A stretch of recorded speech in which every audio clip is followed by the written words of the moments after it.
नमस्कार मित्र हो, बायोस्कोप मराठीमध्ये आपलं सगळ्यांचं पुन्हा एकदा मनपूर्वक स्वागत. मी आत्ता आहे रत्नागिरीच्या मिरकरवाडा जेट्टीवर आणि आपण सारे इथे बोटी मच्छीमारांच्या बोटी किती मोठ्या प्रमाणात लागलेल्या आहेत ते पाहू शकता. ही जी जेट्टी आहे किंवा हे जे बंदर आहे, या बंदराला ऐतिहासिक महत्व आहे. या बंदराने अनेक राजकीय घडामोडी पाहिलेल्या आहेत. खूप मोठ्या लढाया पाहिलेल्या आहेत. या बंदराने अनेक महत्वाच्या नेत्यांचं स्वागत केलेलं आहे. त्या बंदरावर आता फिरत असताना, लोकांशी बोलत असताना मला कालची एक घटना प्रकर्षाने आठवली किंवा जाणवली आणि म्हणून वाटलं की या विषयावर तुमच्याशी बोललं पाहिजे. काल एक महाराष्ट्राच्या राजकारणाला काळिमा फासणारी एक घटना घडलेली आपण पाहिली. छत्रपती शाहू महाराजांच्या वंशातील मधुरिमा राजे यांच्या संदर्भात काँग्रेसचे नेते सतेज उर्फ बंटी पाटील ज्या पद्धतीने बोलताना दिसले, ज्या पद्धतीने व्यक्त होताना दिसले, ते पाहिल्यानंतर लक्षात आलं की ज्या छत्रपती शिवाजी महाराजांच्या परंपरेने महाराष्ट्राला स्वतःची आजची ओळख दिलेली आहे आणि त्यामुळे महाराष्ट्राने कायमच छत्रपतींच्या गादीचा मान राखलेला आहे.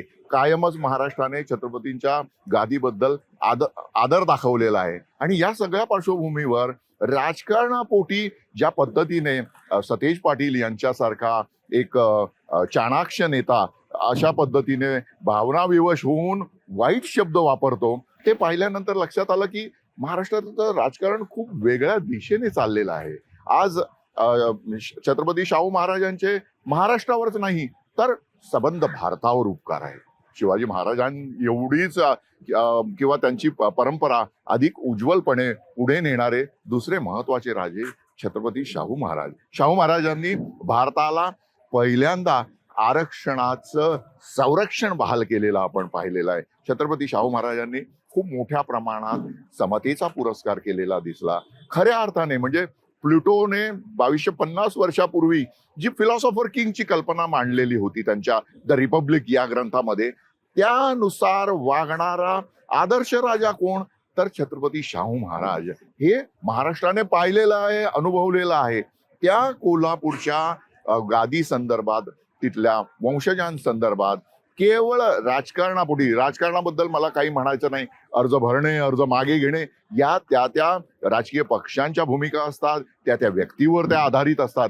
परंतु ज्या परंपरेशी निगडीत ही मंडळी आहेत, ज्या परंपरेशी त्यांचा थेट संबंध आहे, त्यांच्या संदर्भात किंबहुना त्यांना राजकारणामध्ये गोवण्याच्या संदर्भात ज्या पद्धतीने आता काँग्रेसनी भूमिका घेतली आणि ज्या प्रकारे सतेज उर्फ बंटी पाटील हे बोलले, हे सगळं कुठेतरी थांबायला पाहिजे. कारण राजकारणापोटी आम्ही काय करायला निघालेलो आहोत? राजकारणापोटी आम्ही अनेक धार्मिक नेत्यांना राजकारणामध्ये निवडणुकीच्या या सगळ्या गबडग्यामध्ये ढकलायला निघालेलो आहोत. आम्ही अत्यंत महत्वाचे असे जे राजकीय घराण्यातील राजघराण्यातील व्यक्ती आहेत त्यांना सुद्धा या सगळ्या घबडग्यात ढकलायला निघालेलो आहे. हे कुठेतरी थांबलं पाहिजे आणि महाराष्ट्रातील जो सजग माणूस आहे, सजग मतदार आहे, खूप महत्वाचं म्हणजे कोल्हापूर मधला जो सजग मतदार आहे, त्यांनी या सगळ्याचा विचार केला पाहिजे. एवढंच या निमित्ताने इथे सांगावं असं वाटतं.